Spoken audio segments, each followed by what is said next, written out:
Welcome back to my practicing class. Today I will discuss about the or the. Actually আমরা দি এবং দা এর confuse হয়ে যায় যে কোনটা আমরা ইউজ করব। যেমন দি ইভিনিং হবে না দা ইভিনিং হবে, দা ফুটবল হবে নাকি দি ফুটবল হবে, দা ট্রি হবে না দি ট্রি হবে।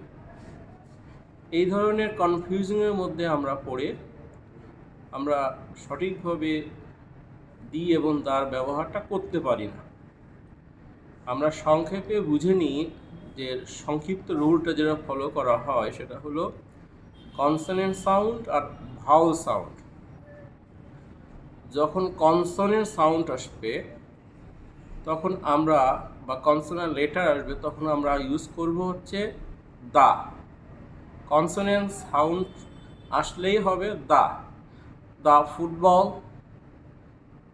The tree, the morning, the man, the শব্দটা আসবে তখন যখন কনসোনেন্ট শব্দটা পরে আসবে, আর দি তখন আসবে যখন ভাওয়েল শব্দটা আসবে, ভাওয়েল সাউন্ড।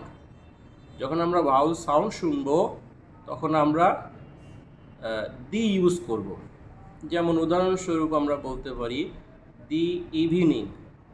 ভাওয়েল সাউন্ড বলতে বা ভাওয়েল ওয়ার্ড আমরা জানি কি এ, ই, আই, ও, ইউ। এই লেটারগুলোর আগে আমরা দি ইউজ করব। The end, the evening, the afternoon, the ox, the আমরা আর কি আছে আমব্রেলা, ইউ দিয়ে বলতে পারি আমব্রেলা, দি আমব্রেলা। দি আমরা কোথায় ইউজ করব? যখন আমরা পাবো ভাওয়েল সাউন্ড দি, আর যখন আমরা কনসোনেন্ট সাউন্ড পাবো তখন আমরা ইউজ করব the. The man, the football, the tree, এই ধরনের শব্দ আমরা ইউজ করব। মোট কথা হলো ভাওয়েল হইলেই আমরা ইউজ করব দি, আর কনসোনেন্ট হলে আমরা ইউজ করব দা।